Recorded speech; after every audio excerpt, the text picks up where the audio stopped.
寄ってらっしゃい、見てらっしゃい。闇芝居の時間だよ。 Olá, samurai-jeguistas do meu canal do YouTube, beleza? Como vocês estão? Vocês estão de boa? Vocês estão tranquilo? Então tá tudo ótimo, tudo 10/10. Primeiramente, segue lá no Insta, eu faço votação para ver qual vídeo vocês vão querer ver nessa semana. Eu já tô fazendo esse negócio dos comunistas porque vocês têm me pedido muito e também já aproveito e já mato esse assunto. Segundo recado é que eu vou deixar os vídeos no card aqui, ó, sobre o Mao Tse Tung, Guerra Civil Chinesa, Kim Il-sung, Guerra das Coreias. Em terceiro, mas não menos importante, é o seguinte, esse vídeo, como é um pouquinho voltado para política, essas coisas, ditador, eu só tô aqui para explicar sobre a vida dele, sobre o que ele fez nos atos dele no Camboja, sobre isso. Então, segue o vídeo. Solat Sar, ou como ele era mais conhecido, Pol Pot, nasceu dia 19 de março de 1925 e morreu dia 15 de abril de 1998. Ao contrário do que muitos pensam, ele nasceu em uma família rica. Tanto o pai dele quanto a mãe deles era bom de grana, eles tinham bastante dinheiro. Então, desde pequeno, ele sempre teve uma ótima educação. Durante sua infância, ele primeiro foi para a escola, obviamente.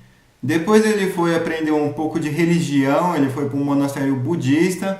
Ele não conseguiu se adaptar ao budismo, então ele começou a receber uma educação cristã, mais precisamente uma vertente católica. Porém, ele também acabou não se adaptando a nenhuma dessas religiões. Como ele estudava bastante e de fato era inteligente, ele conseguiu uma vaga em uma escola particular na França. Mas ele ficou pouco tempo estudando na França, ele ficou de 1949 até 1952, ele e um pessoal do Camboja. O porquê que ele ficou pouco tempo estudando? Justamente porque ele era contra o rei do Camboja na época e ele queria uma revolução. Ele já tinha mais ou menos um posicionamento político. Então, quando eles foram expulsos da escola, eles começaram a estudar leninismo, perdoe se eu estiver errado, e sobre a Revolução Russa. E isso despertou o interesse comunista nele. Quando ele voltou para o Camboja em 1953, ele acabou entrando no Partido Comunista lá. Porém, só em 1960 que ele fundou o próprio partido que se chamava Partido dos Trabalhadores do Khmers. A partir daí que ele mudou seu nome de Salot Sar para Pol Pot, que era um nome mais comum entre as pessoas do campo, da fazenda. Ele queria ter o nome do povão. Em 1966, Pol Pot ele decide mudar um pouco, ele decide tentar, além da Rússia, ver onde mais que estava ocorrendo algum governo comunista ou algum movimento bem forte de esquerda, essas coisas. Então ele viaja diretamente para Pequim, onde o Mao Tse Tung estava no ápice dele. E ele fica encantado com a forma que o Mao Tse Tung governa a China. Ele fica impressionado como o Mao Tse Tung tem quadros, e tinha estátuas, tinha tudo o que ele queria. Então ele tenta aderir o maoísmo para ele. Ele vê que quem governa a China são chineses e que no Partido Comunista da China não tinha outra etnia. No Camboja tinha os vietnamitas, só para deixar claro. Então ele fica irritado e volta para o Camboja e decide tentar expulsar os vietnamitas do partido dele. Com o apoio da China, ele consegue. Em 1970, o general Lon Nol acaba derrubando o rei do Camboja, Nordon Shinawatra, perdoe a pronúncia, isso deve estar completamente errado, dando início assim a uma guerra civil, que eu vou explicar nesse vídeo mesmo, porque o próximo vídeo vai ser uma guerra mais interessante. A guerra civil também do Camboja já teve início quando os americanos acabaram bombardeando o Camboja, que era um país neutro na guerra do Vietnã, alegando que eles tinham bases escondidas dos vietnamitas na mata. Com isso fez o povo da mata se revoltar, porque o rei não estava fazendo nada, porque o ataque não estava acontecendo na capital, na cidade. Então os comunistas, os guerrilheiros, todos se uniram para derrubar o rei. E, como vocês podem ver pela história, eles conseguiram. E com isso, Pol Pot ele acaba conseguindo ter todo o poder do Camboja para ele.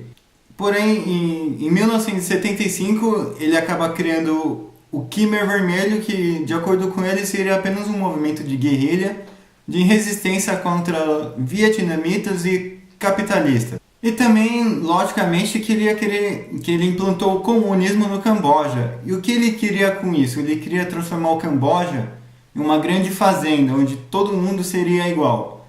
Então, as pessoas que eram professores, atores, artistas, intelectuais, lutadores, letristas, chineses, vietnamitas, muçulmanos, todo mundo era morto, torturado ou então mandado para o campo para fazer um trabalho forçado. Pessoas também que usavam óculos eram consideradas intelectuais, então essas morriam de fato, não tinham conversa. Isso inclui mulheres e crianças também. Isso fez todo mundo que era da cidade ser forçado a ir para o campo, deixando todos os comércios, as lojas, tudo que rendia dinheiro e movimentava a economia do Camboja, já era, isso não existia mais. As pessoas eram obrigadas a deixar seus pertences na casa ou então doar de livre e espontânea vontade para o Pol Pot. Pol Pot, ele também tinha um campo de concentração que ficava do lado dos campos de trabalho, onde se a pessoa não obedecesse, ela era eletrocutada, ela tinha as unhas arrancadas, ela sofria horrores. Isso causou a morte de 2 milhões de pessoas no Camboja. Em 1979, o Khmer Vermelho é totalmente destruído. Seus postos de guerrilha, suas trincheiras, todos são destruídos. Como essa guerra ocorreu? Isso eu vou falar no vídeo da semana que vem. Me aguardem até lá. Mas Pol Pot, ele continuou liderando uma resistência até mais ou menos 1985. Só que dessa vez ele já não era bem visto no Camboja. Então ele vivia pelas selvas, pela mata. Ele vivia sempre escondido em algum canto que desse para se esconder, ele estava lá se escondendo, ou então alguém de confiança que aderiu ao movimento dessa nova resistência dele, passava um pano e deixava ele ficar lá, não denunciava, e assim foi indo. Em 1990, lá para 90, 91, Pol Pot, ele havia sido denunciado pelos próprios membros do Khmer, o partido que ele fundou, de crimes contra a família das pessoas que toparam entrar nesse movimento com ele e da própria família dele, o que dá a entender que matar a própria família não estava combinado, então o pessoal foi atrás dele. Porém, ninguém achou ele até a data da sua morte. Supostamente, como eu li em vários lugares, ele morreu de um ataque do coração, supostamente. Se ele tivesse morrido de verdade de um ataque do coração, minha teoria agora, o corpo dele teria sido encontrado no Camboja e não na Tailândia. Olha que coisa estranha.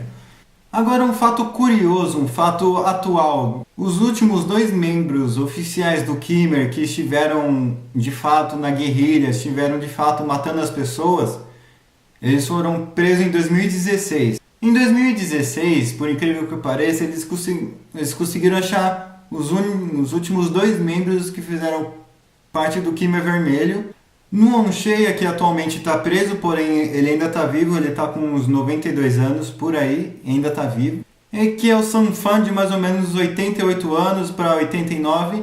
Eles estão presos, porém eles ainda estão vivos. Eles pegaram prisão perpétua e vão ficar lá até morrer.